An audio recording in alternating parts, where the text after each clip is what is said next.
একটি শিক্ষণীয় সুন্দর গল্প। একজন লোক রাতের বেলা নদীর পাড় ধরে হাঁটছিল। হঠাৎ তার একটা পা পাথরের বড় বস্তার সাথে ধাক্কা খেল। তখন সে ওইখানে বসে বস্তা থেকে একটা একটা পাথর নিচ্ছিল আর নদীতে নিক্ষেপ করছিল। এভাবে একটার পর একটা পাথর ছুঁড়ে মারতে মারতে সে সময় কাটাতে লাগলো। একসময় রাত শেষ হয়ে ভোর হতে শুরু করলো এবং বস্তার সব পাথরগুলো প্রায় শেষ হয়ে গেল। যখন সে শেষ পাথরটা ছুঁড়ে মারলো তখন সূর্যের উদয় হলো এবং সূর্যের আলোয় দেখতে পেল যে সে এতক্ষণ যা পাথর মনে করে ছুঁড়ে মারছিল তা আসলে পাথর নয়, তা ছিল হীরা। কিন্তু যতক্ষণে সে দেখতে পেল ততক্ষণে সেসব হীরাগুলো নদীর স্রোতে ভেসে গেছে। আসলে আমাদের জীবনে প্রতিটি মুহূর্ত, প্রতিটি দিন গল্পের মতো করে আমরা আমাদের মহামূল্যবান সময় অপচয় করে ফেলছি, নষ্ট করে ফেলছি, ছুড়ে দিচ্ছি বয়ে চলার সময়ে নদীতে।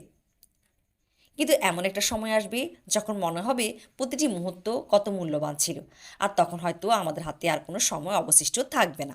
তাই সবার উচিত জীবনের প্রতিটি মুহূর্তকে মূল্য দাও, সঠিক কাজে লাগানো। এবার আপনিই চিন্তা করুন আপনার জীবনের মহামূল্যবান সময়টাকে আপনি কিভাবে কাজে লাগাবেন। গল্পটি ভালো লাগলে একটা লাইক দিবেন আর এমন শিক্ষণীয় সুন্দর গল্পগুলো শুনতে চ্যানেলটি সাবস্ক্রাইব করে পাশে থাকবেন।